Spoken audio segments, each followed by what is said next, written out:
Hi, my name is Morgan Nagel, and I will be discussing the experiential learning theory. So what is the experiential learning theory? David Kolb, the founder of this theory, summed it up pretty nicely by saying it is the process whereby knowledge is created through the transformation of experience. So this just means that people learn better through their experiences than they do through instruction or observation. David Kolb composed four modes of learning, which were concrete experience, reflective observation, abstract conceptualization, and active experimentation. He also stated that there are four types of learners, the first being divergers. They can be defined as people who prefer concrete skills and experiences, and they also prefer people-oriented learning experiences as well. So they really work well with others. Assimilators have high reflective observation competencies and abstract conceptualization competencies. So they're really great at understanding a wide range of information no matter what it is, and they're really good about being able to take all of that information and really narrow it down in a more simple form. Convergers have strong abstract conceptualization skills as well as active experimentation skills. So they are the kind of people who really like to test out new theories or just new ideas in practical situations. And lastly, we have accommodators, and they have highly developed active experimentation skills as well as concrete experience skills. So they are really good at coming up with a plan and actually carrying that plan out in no matter what the situation is. They also really like to form new experiences. How can experiential learning theory be used in education? What's really nice is that it helps teachers and students have a better understanding of what the student's skills are. So not only does that help the student manage his or her own learning, but it also helps the teacher match his or her teaching style to meet the needs of these learners. It's really great because students learn how to be self-sufficient because they know how they work well and how they don't work as well. So ideally, they are able to take their skills and this self-awareness and use it to their advantage. And what is also nice is that it's obviously learning through experiences. So students actually have the opportunity to work hands-on in the classroom or outside of the classroom, and it gives them a chance to work with their peers. And there's a lot of research backing this up that states that working with peers can really help students' social skills as well as their academic skills. So the first article that I felt matched the experiential learning theory was called Evaluation of a Mindful Eating Intervention Curriculum Among Elementary School Children and Their Parents. And the purpose of this article and study was to implement mindful eating to reduce obesity and alter families' food behaviors.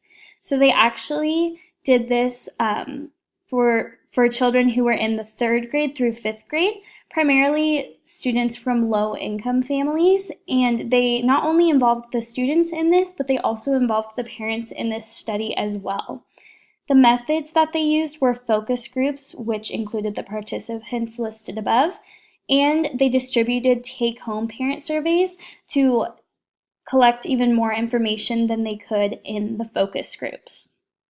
Now, for this method, they actually had 2 parent workshops where they invited the parents in and gave them presentations to help them with information. They held 6 45-minute to 60-minute classroom activities that involved nutrition and mindful eating, as well as information on the food pyramid.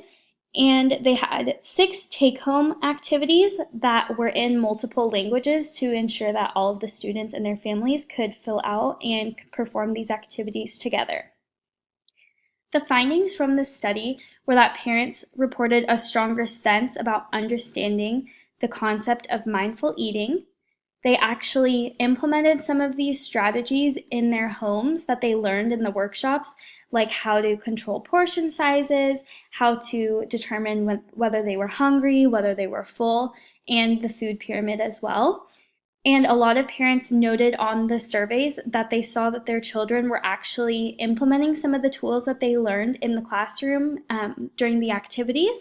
And in general, most of the families stated that they were making healthier food choices. So through experiencing this type of study and these workshops, these families actually were able to make healthier choices. The next article that I felt fell under the experiential learning theory framework is titled Teachers' Knowledge and Confidence for Promoting Positive Mental Health in Primary School Communities. The purpose of this study was to determine how mental health programs that take place in school can affect students' social, emotional, and behavioral capabilities, as well as the school and family's ability to support these children's well-being. This took place in 1,433 elementary schools in Australia, and this was mostly implemented by the teachers. That's why I have teachers listed as the participants. But the students also took a role in this as well, because they were the ones who were going through the practices that the teachers were learning about and implementing in the schools. To collect information about the mental health programs in schools, the researchers distributed questionnaires, and they also held in-depth interviews with the teachers from the schools that were participating in the study. After implementing what's called the Kids Matter initiative, which was an initiative to help improve the mental health of the primary school students, it worked to reduce their mental health difficulties and to achieve greater support for these students.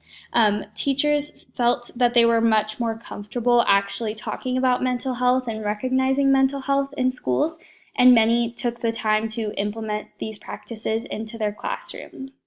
The participants from this program had significantly higher social and emotional skills, more positive attitudes and behavior, as well as stronger academic performances because they were less distracted from their mental health difficulties.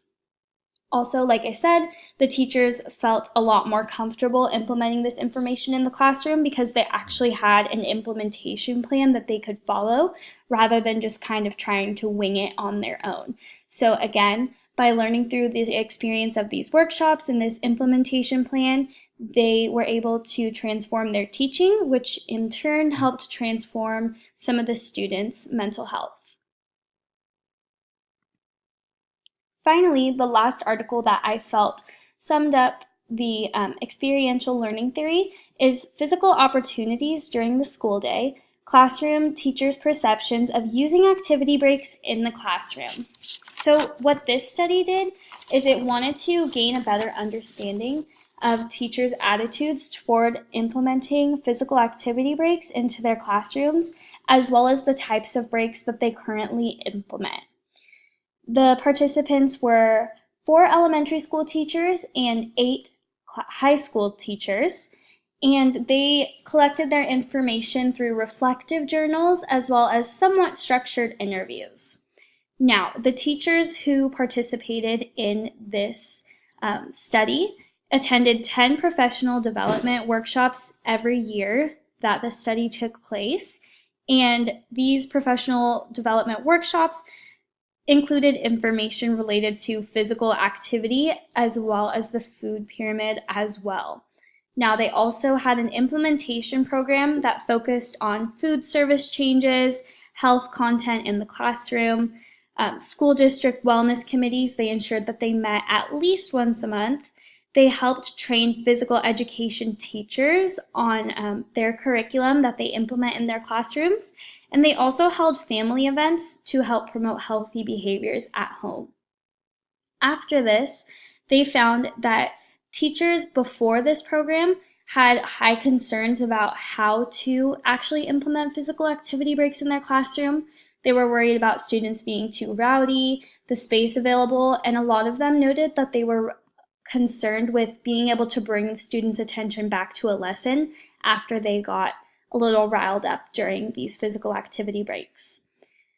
students had a stronger understanding of the content when it was included in an activity break. So some of the teachers, since time is so limited in school, when they did implement these activities, they made them related to the content, and the students afterwards had a really strong understanding of the content that was being taught. I thought that was very interesting. And finally, when the activity break was something that the students really enjoyed, they were much more likely to remain engaged and learn effectively, which kind of goes with what I said earlier about learning about the content. So the teachers who attended these professional development workshops and the ones who actually implemented the program listed in the study were able to implement these physical activity breaks into their classroom, and the students yielded positive results. In conclusion, I think that the experiential learning theory is a really great theory for implementing health and physical education into schools. It's actually a topic that I'm very interested in, so it was kind of nice being able to take these articles and kind of find the common theoretical framework amongst them. And these are my references. Thank you so much for listening to my presentation.